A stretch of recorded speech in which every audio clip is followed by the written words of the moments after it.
Varahi media. Subscribe.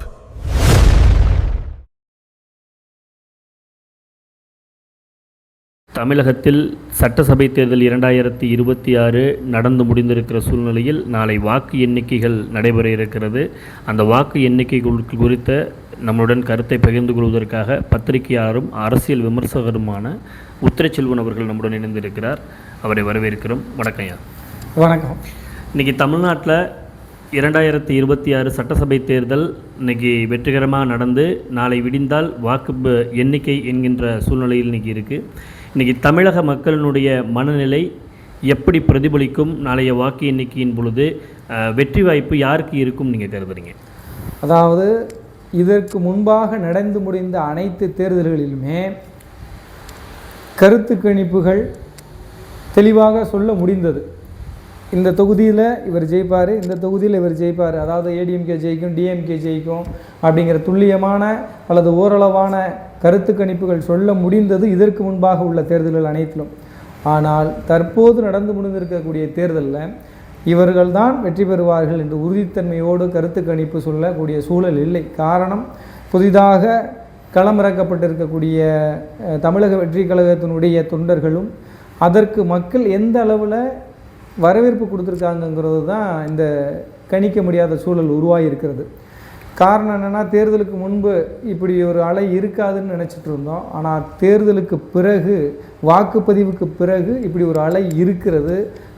சிலர் மாற்றத்தை உருவாக்கி இருக்கிறார்கள் என்பதை நம்ம உணர முடிந்தது. வாக்குகள் சிதறி இருக்கிறது. ஆகையால் வெற்றி இவர்கள்தான் பெறுவார் என்று துல்லியமாக கூற இயலாது.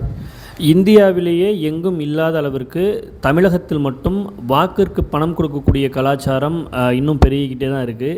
இந்த தேர்தலை பொறுத்தவரை அதை எலெக்ஷன் கமிஷன் சரியான முறையில் கையாண்டு வாக்குக்கு பணம் செலுத்துவரை தடுத்துருக்குறாங்களா, இல்லை அதில் தோல்வி அடைஞ்சிருக்கிறாங்களா? அதாவது வாக்குக்கு பணம் கொடுத்துருக்கிறத தடுத்திருக்காங்களா அப்படின்னா கிடையவே கிடையாது.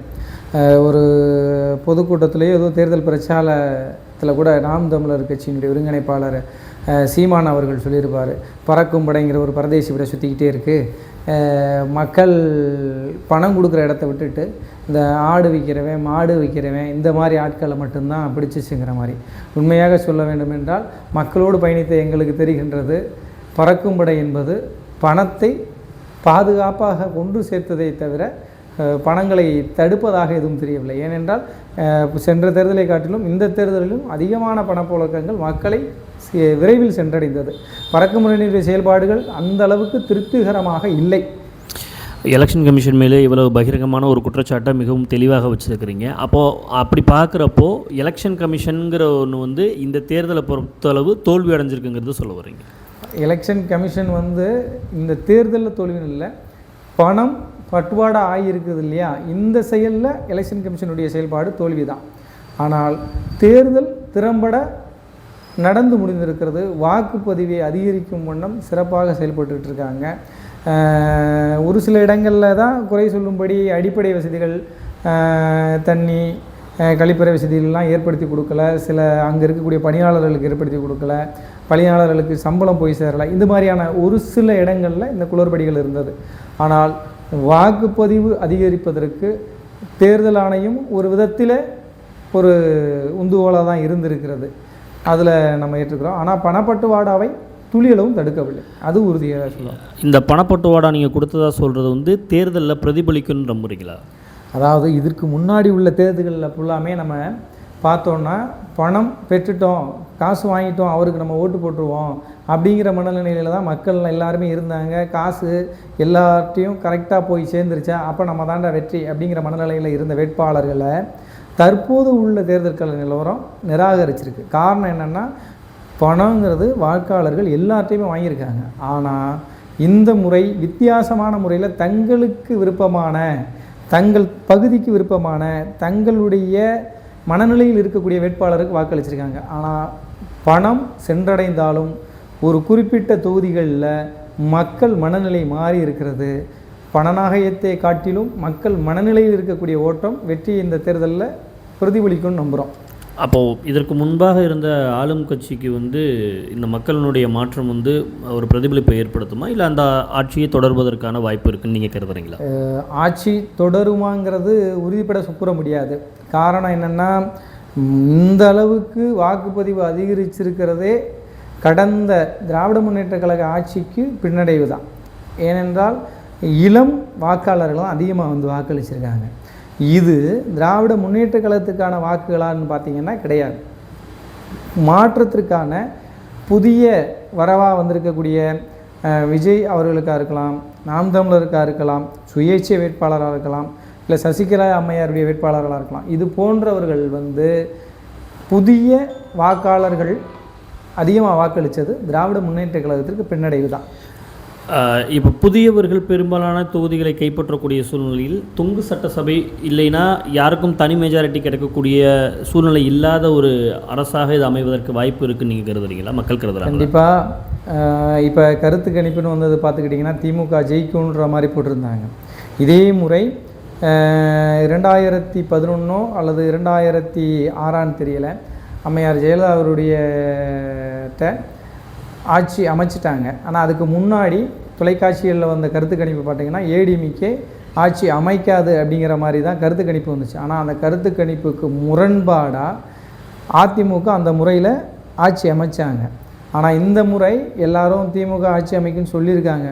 நாளை கண்டிப்பான முறையில் ஆட்சி அமைக்குமா அமைக்காதுன்னு தெரிந்துவிடும். ஆனால் நீங்கள் சொல்வது போல் பெரும்பான்மை ஆட்சி அமைவது என்பது மிகவும் கடினமாகத்தான் இருக்கும். தொங்கு சட்டசபை அமையிறதுக்கு 150% வாய்ப்புகள் உண்டு.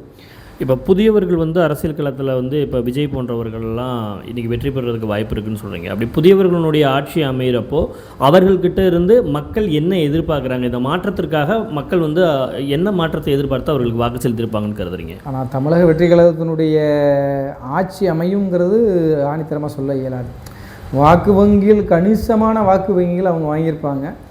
அதை தாண்டி ஒரு குறிப்பிட்ட இலக்கை அடைகிற மாதிரி ஒரு குறிப்பிட்ட தொகுதிகளும் அவங்க வெற்றி பெறதுக்கான வாய்ப்புகள் இருக்குது. நீங்கள் சொன்னது மாதிரி அவங்கள மையப்படுத்தினா தொங்கு சட்டசபை வரும்பொழுது மாற்றாக இருக்கக்கூடிய இயக்கம் அந்த தமிழக வெற்றி கழகம். அதில் ஒரு குறிப்பிட்ட சட்டமன்ற உறுப்பினர்கள் வந்துட்டாங்கன்னா அவங்கள மையப்படுத்தி தொங்கு சட்டசபையை வந்து கூட்டாட்சியினுடைய தத்துவத்தில் ஆட்சி அமைக்கிற சூழல் வரும். அப்படி இருக்கும் பொழுது அவங்களும் நிறைய டிமாண்ட் வைப்பாங்க, இதெல்லாம் எங்களுக்கு செஞ்சு கொடுங்கன்றப்ப மக்கள் என்ன எதிர்பார்த்தாங்கன்னா, இவங்க 2 பேரும் வந்துட்டாங்க, அதிமுக திமுகலாம் வந்துருச்சு, எந்த ஒரு மாற்றம் இல்லை, புதுசாக விஜய்ங்கிற ஒரு நடிகர் ஒரு தம்பி வந்திருக்காரு, இவர் ஏதாவது நல்ல மாற்றம் செய்வார் அப்படிங்கிற நம்பிக்கையில் ஒரு சிலரும் ரசிகர் அவர் விஜய்ப்பா அவர் நல்லவரோ கெட்டவரோ எந்த கணக்கும் கிடையாது, எங்களுக்கு விஜய் அப்படிங்கிற ஒரு தரப்பினரும் வாக்களிச்சிருக்காங்க. இதில் வெற்றியை தீர்மானிக்கக்கூடியவங்க வந்து அந்த நடுநிலையாக யோசித்து இவருக்கு வாக்களித்தா வெற்றி மாற்றம் வருமோ அப்படிங்கிறவங்க தான் வெற்றியை தீர்மானிக்கக்கூடியவங்க. அவங்க எங்கே அதிகமாக வாக்களிச்சிருக்காங்களோ அவங்களுக்கு தான் வெற்றி இந்த வட்டம் வாய்ப்பு இருக்குது. தொங்கு சட்டசபை அமைந்தால் மக்களுக்கு நல்லது நடக்கிறதுக்கும் வாய்ப்பு இருக்குது, அடிக்கடி தேர்தல் நடக்கிறதுக்கும் வாய்ப்பு இருக்குது. நீங்கள் சொன்னது மாதிரி தொங்கு சட்டசபை இல்லைன்னா பெரும்பான்மை யாருக்கும் கிடைக்காம இருக்கிற சூழ்நிலை ஏற்பட்டதுன்னா விஜயனுடைய ஆதரவு யாருக்கு இருக்கோ அவர்கள் தான் ஆட்சி அமைக்கிறாங்கன்ற சூழ்நிலை வர்றப்போ விஜய் யாருக்கு ஆதரவு கொடுப்பாருன்னு நீங்கள் நினைக்கிறீங்க?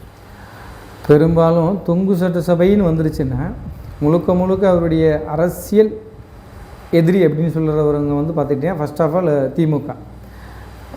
எடப்பாடி அதிமுகவை ரீசெண்டாக தான் அவர் எதிர்க்கிற மாதிரியான கருத்துக்கள்லாம் பதிவிட்டிருந்தார். தொங்கு சட்டசபை அமையும் பொழுது எனக்கு தெரிந்து அவருடைய மனநிலைகளும் பார்க்கும் பொழுது அவர் அதிமுக சார்ந்த ஆதரவு தான் இருப்பார். ஏன்னா திமுகவுக்கு எதிராக தான் அரசியல் பண்ணுறாரு.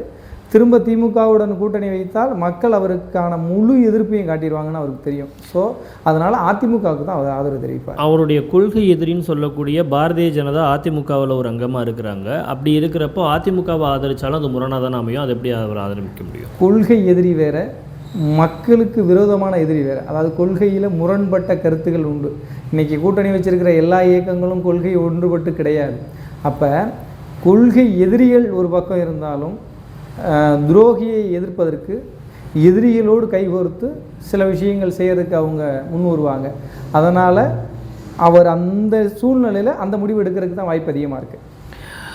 மிகவும் அருமையாக சொன்னீங்க. இன்றைக்கி நாளைக்கு விடிஞ்சால் தெரிஞ்சிடும். விஜயனுடைய நிலைப்பாடும் என்னன்றது உங்களுடைய எண்ணமாக இருக்கிறது சரியாக இருந்தால் நல்லா தான் இருக்கும். அதே மாதிரி தெளிவான புரிதலோடு நீங்கள் இருக்கிற மாதிரி மக்களும் இருந்திருப்பாங்க இந்த தேர்தல் நம்புகிறோம். உங்கள் நேரத்தை செலவு செய்து எங்களுக்கு நீங்கள் வந்து சிறப்பு விருந்தாக கலந்து கொண்டு எங்களுக்கு வாய்ப்பு கொடுத்ததற்கு மிக்க நன்றி. நன்றி, வணக்கம். வாராகி மீடியா.